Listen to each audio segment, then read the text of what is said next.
Hi everyone, this is Balázs from Racing Brick. Today I'm showing you the third Speed Champion set released in the June 2024 wave.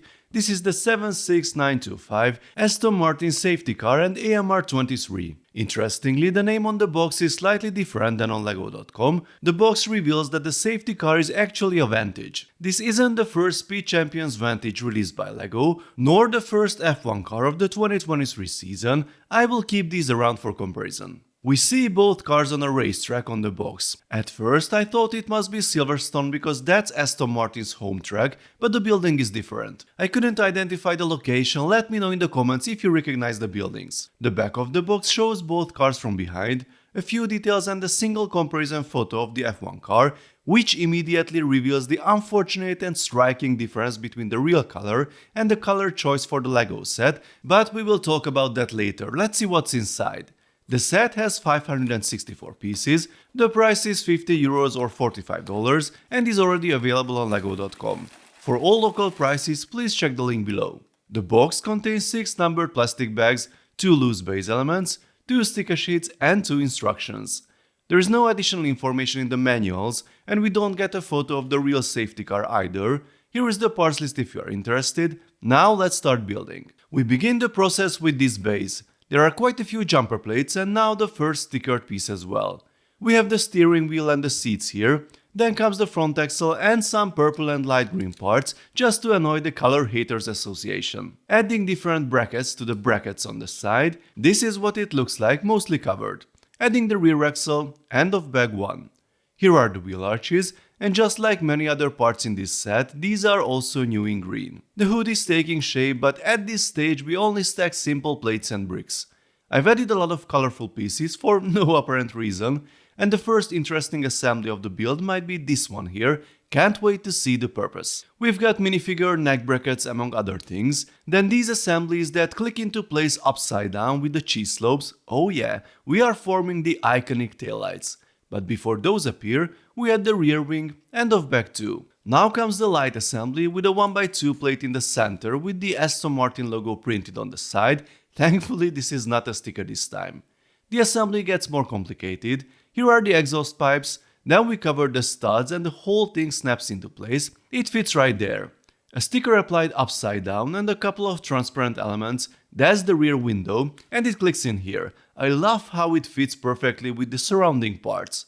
The windshield is printed with some nice and matching colors this time, and here's the light bar that goes on top. Another assembly is secured by clips and it is stabilized by these neck brackets, giving it a slight angle. Here comes the lower part of the front assembly, and then we add the printed headlights, which also form the iconic Aston Martin grille. This stickered piece completes the hood. Now I just add the wheels and the model is finished. Now let's take a look at the other model. But before we start building it, let's compare the instructions with those from the McLaren F1 set, because the two look more than similar. Yes, just as I thought, there are a few small differences here and there, so the numbering is slightly off, but basically it's the same build with a few adjustments. Since I don't want to repeat everything I said in that review video, if you are interested in the internal details, then please watch that one. I will focus on the differences this time. Here are the two cars side by side, and as you can see they are almost identical. They are actually the same up until this point, and also the cockpit, the side pods, the wheel setup, so practically most of the build. One of the very few differences is this area. It's shaped a bit differently, and the rear. This area is flat on the McLaren, and on the Aston Martin there's a bump.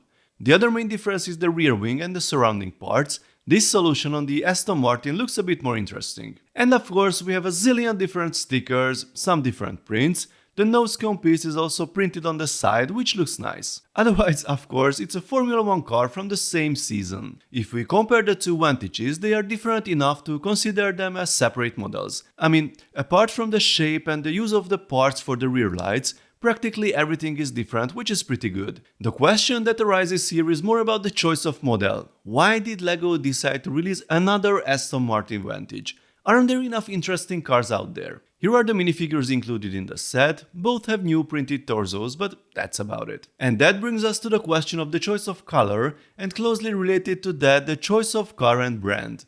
If we look at the real cars, Their color has a very special hue, it's very reflective, metallic. I would say it's almost impossible to match with any LEGO color, but it's definitely not like the regular LEGO green chosen here. The metallic paint behaves differently in a studio and also outside. Here it looks almost teal. As I mentioned in the preview, I think that would have been a better color choice for the LEGO bricks. As an interesting addition, in Aston Martin's latest press release about the LEGO set, Matthew Chapman, head of licensing and merchandise, is quoted as follows: "Each model in the set showcases our famous British racing green colors, and we cannot wait for fans to get their hands on this to add to their car collections." So, as far as I know, British Racing Green is a darker shade of green than this one, so the Lotus Evia's color choice was much closer. Why did they choose this regular green then? I guess because it was optimal from a parts availability point of view. Maybe they also wanted to differentiate the Aston Martin cars from the Lotus, and Aston Martin somehow went along with it. I have read many comments where people said they are fine with this shade of green. Okay, that's their opinion, I can accept that. The question for me in a case like this is, why did they choose these cars in the first place? They knew the color cannot be accurate, they knew the Formula 1 car will be almost identical to this one, they knew they already had a Vantage. There were so many reasons why not to release this double pack in this form. And I'm sure a lot of people will still be happy with it, especially Aston Martin fans of course. The safety car is a solid build, nothing groundbreaking. I would say the first half of the build is not very exciting, but towards the end there are some nice solutions and the body shape is okay too. Oh, if you think the light bar is too big, it's pretty big on the real car as well.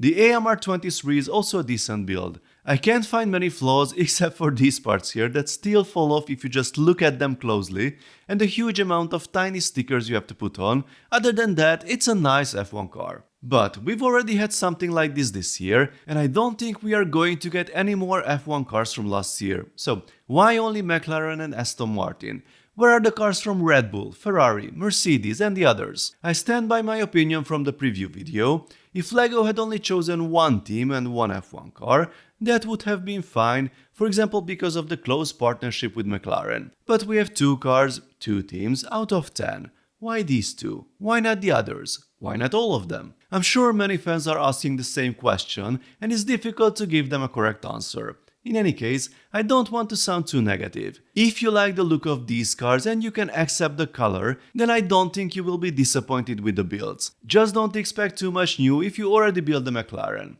So folks, please let me know what you think of this set, the color choice, the model choice and the whole June 2024 lineup altogether. Let's talk about it in the comment section. If you enjoyed this video then please give it a thumbs up and don't forget to subscribe with notifications because there will be more exciting LEGO videos coming soon. See you next time, bye bye.